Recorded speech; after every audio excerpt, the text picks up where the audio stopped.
Welcome to Take 10, where the topics are focused, the conversations are quick, and the insights are real. Each month, Tyrone Brewer, president of Janssen US Oncology, brings you thoughtful exchanges with patient advocates, researchers, innovators, industry experts, care specialists, and more, all to illuminate the most significant developments in oncology and the people who are redefining life with cancer. Take 10 starts now. Welcome to the latest episode of Take 10, a podcast that aims to dish out real insights in just 10 minutes. We hope to make you think and maybe, just maybe, even move to action. I'm Tyrone Brewer, president of US Oncology at Johnson & Johnson, and I'll be your host. This month, we want to shed light on the essential role of caregivers in the lives of those living with cancer, and how many of them selflessly support the person they care for by being there through every stage of the journey. With that in mind, I have the privilege of sitting down with an advocate and caregiver in the lung cancer community, Rhonda Meckstroth. Her role as an advocate and caregiver began with her late husband, Jeff, was diagnosed with stage 4 lung cancer in 2015. Her story, her resilience, and her insights remind us that the path to change is paved with stories and experiences of those who have walked it. It also reminds us that while we've made progress, there's still much more to do to help give people like Rhonda the right support and resources. Rhonda, thank you so much for joining us. And before we dive in, I do want to express my condolences for your recent loss. Thank you, Tyrone. I really appreciate your condolences and also extending the invitation for me to participate in this opportunity as a caregiver. Not all companies welcome the voice of and experience of the caregiver, and so I'm greatly appreciative. No, well, thank you again. With that said, Ron, I think it's important for our listeners to hear your story. Can you start by sharing a bit about your and Jeff's journeys together? Jeff and I met each other in 1990 when both of us were working for our local fire department, and we became best buds, best friends, and actually started dating 5 years later in 1995, and then was married in 1997. And I like to tell in all of my opportunities to speak that, it was my great love story. It was almost like a fairy tale, almost too good to be, true. Jeff was a man's man, a farmer, a firefighter, paramedic, pilot. He could build, fix anything. He was just an incredibly gifted man in many ways. And as you stated, he was diagnosed in the fall of 2015, actually, during harvest season. And those were some dark days for us. And we were in shock, disbelief.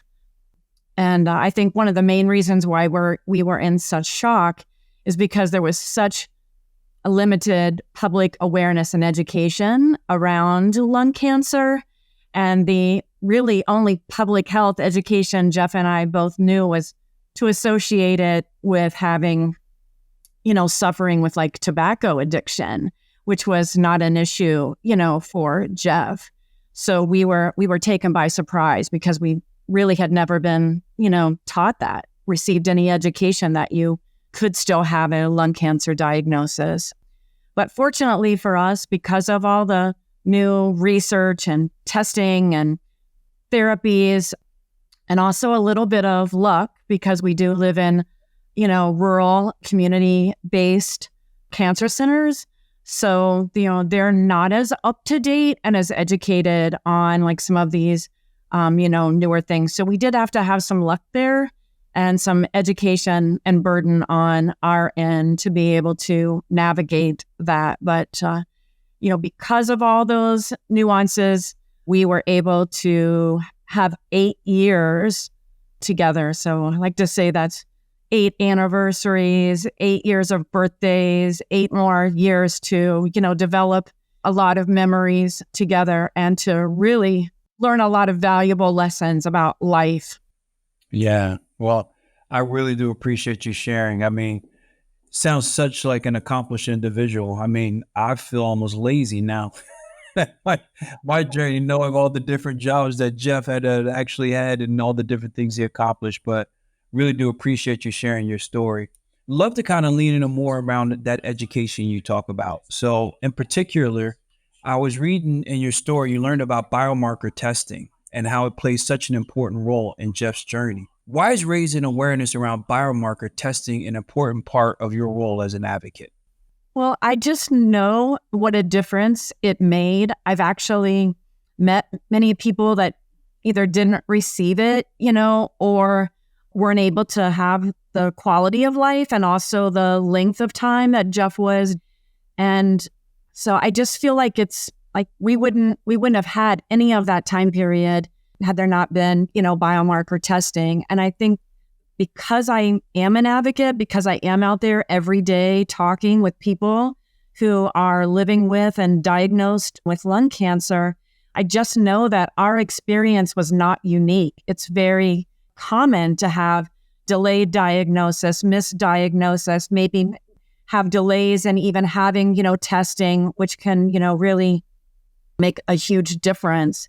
And so when I started to read all these stories and really to understand that the education, awareness, and the level of the use of this amazing technology, especially the farther you get away from, those research or cancer centers in like the bigger, cities, like zip code made, a huge difference in whether or not you had an opportunity to benefit from all these new updates and testings and biomarker testing. And it just, even since 2015, it has changed so much. There's so many more mutations being identified, new therapies being introduced. And so it just keeps getting more and more and more important to make sure that we're giving every person an opportunity to have a better quality of life and live a longer time period with their loved ones. Yeah.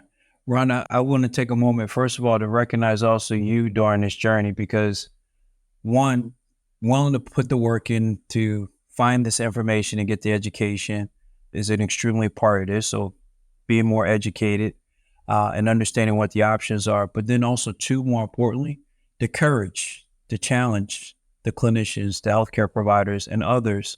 And in fact, if I recall correctly in reading your story, you actually had to change out your clinical team, changed out with the new team, one of Jeff's therapies, and actually that got after his brain metastases. And again, was an important part of how he was able to get an extension of life. So I do want to take a moment to recognize you.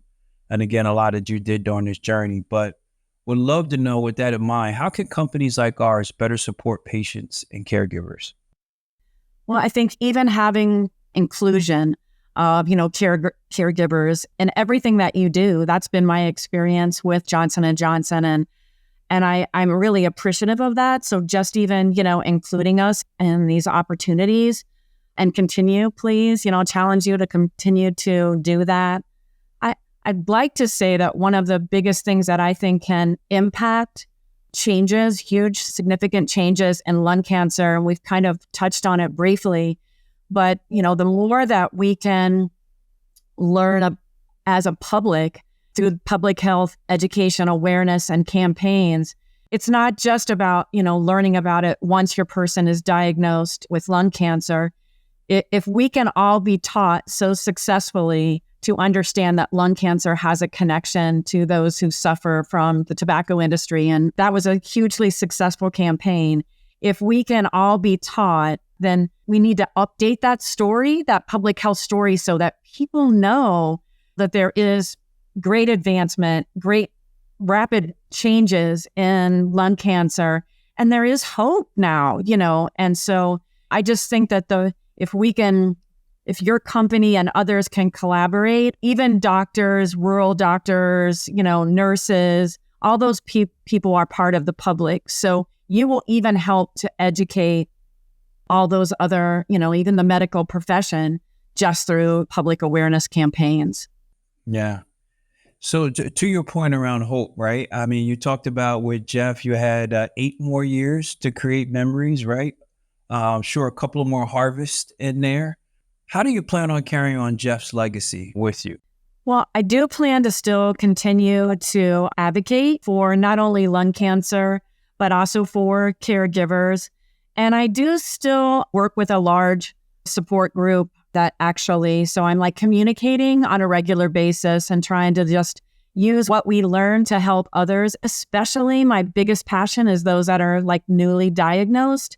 I do hope to continue to do, more of that. I think our whole process when we decided to jump into advocacy was really just recognizing that when you go through this diagnosis, you're searching for hope. You're searching for stories. You're searching for people that you can connect with, that you can learn from. And Jeff did that. Jeff and I did that throughout the whole 8 years. And I credit us being able to go that long, to have 8 years through all these other different people that were willing to educate us in the beginning, share their experiences, and give us hope.